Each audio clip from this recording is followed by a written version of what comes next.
Bằng cà phê phải dừa. Bằng G7 không? G7 đến đâu đó. Đến đâu này nữa cà phê không ra trồi trước. Cà phê này mình không ăn. Cà phê đi ăn trồi. Hôm về mình phải mua cái này, cái bánh này bóc cái hộp ra rất là đẹp. Trên nhân hộp ra mà để cái này là hạnh nhân, cái này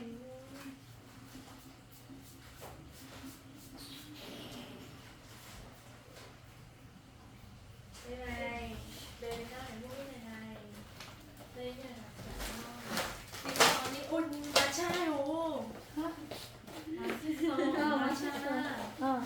cái này bao nhiêu gram? Đắt đấy, cái này em phải mua đâu. Cái đấy thì xa cơ ở 180g. Cái này đây này 4 1 120g là 21.000 lận đấy. Cái này 180g như đây đúng không? Đừng có thì xa cái đấy bà xích sò. Một cái qua bên chị đấy. Nào về Việt Nam phải mua cái này. Còn 20.000 tính ra 400.000. Không có một cái gói đấy. 20.000 một gói nhỏ đấy. Nhưng mà ăn ngon lắm. Cái đấy là gì? Hạt đẻ. Nhân cả một con. Ở Daiso. Daiso 아마 없어. 이거 있어? 여기 없어. 이게 얼마예요? 다이소 있었는데 35,000. 35,000? 35,000.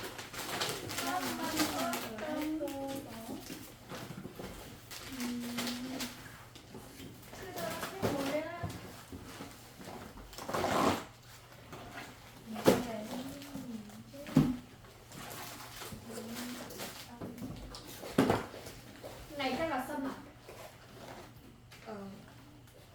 이거 홍삼이야? 아니야 그거 마라탕. 알아? 마라탕. 맞나? Rồi chờ. Đấy thấy chưa? Cái này là của EXO đấy. Eco EXO. Người ta đang quay vlog mà cứ nhảy ra đấy EXO. Đâu? Mà Sorry. 미안해. 괜찮아. Bà đánh quay thôi chứ chưa đâu không phải đăng Người đấy Kiểu đi bà sẽ cắt video thôi. đi đâu đầu.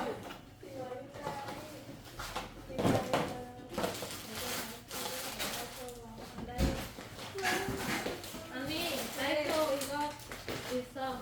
뭐야? 다이소 있어. 이거? 아까 없어. 내가 아까 페이스에서 갔다 왔어. 함께 청문. 여기 없어. 근데 다른 다이소 있어. 여기는 없어. Xin này với cái quạt này à? Cứ để bao giờ chuyển mất tài có cần tem mà. Thì thôi để mùa hè nóng mua trong nhà. Ai mà. vừa ngoài Nó của mất đi. không cần tem không sẽ không. Ôi Thật cái chắc. bánh này như ở Trung Quốc ấy ấy nhỉ? Bánh này sức mai này bên ngoài một lớp bánh bên trong lại con nhân Kim dẻo chi, dẻo. mochi. Ừ giống như vậy là lớp mua chi. Ăn được rồi. Cái mì kia khác mì cay lắm rồi. Có bằng mì siêu cay Việt Nam không? Mình lấy mì siêu cay Việt Mua Nam còn không? mua về á, trời ơi.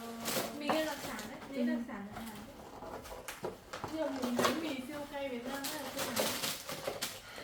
Mình siêu cay hải sản. Có mì siêu cay loại hải sản hay bò đồng có Trung Quốc siêu cay loại.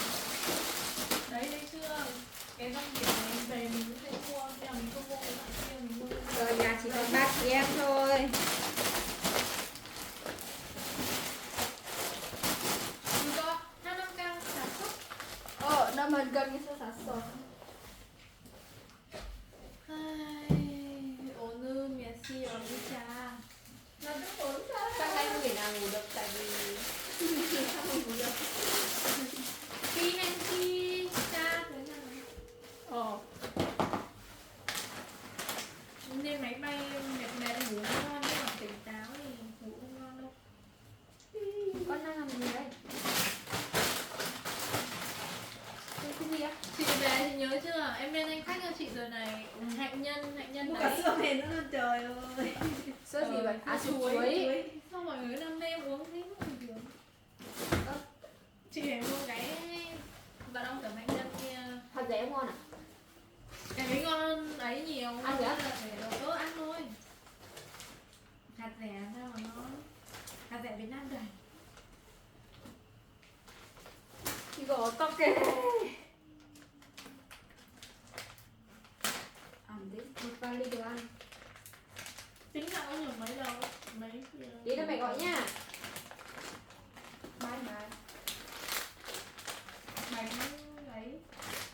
Cái kia có bằng bánh sữa chua Việt Nam không? 가위 없어? 뭐 할랑? 가위 없어? 가위? 없어. 어디야? Chị em mình cứ đừng bán lại thôi. Cô đi cha.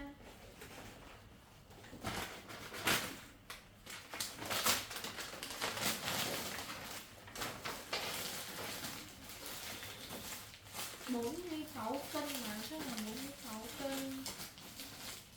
Chim miệt kilo éo. 나 23. Đi chết cân. Ít nhỉ? Bali này chỉ được 23 cân một kiện thôi chứ làm gì nhiều. Nhưng mà mình cả ký gửi nữa là 46 cân. Ký gửi nó phải chia ra mỗi Bali bao nhiêu đấy chứ.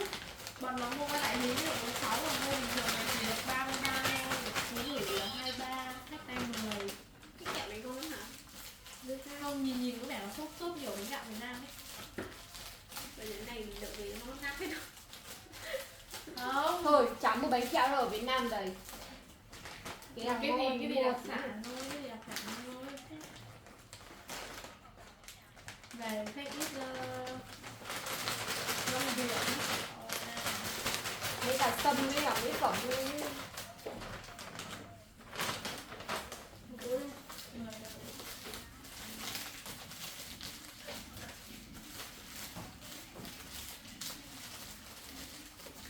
Con ăn quả gì đấy?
Anh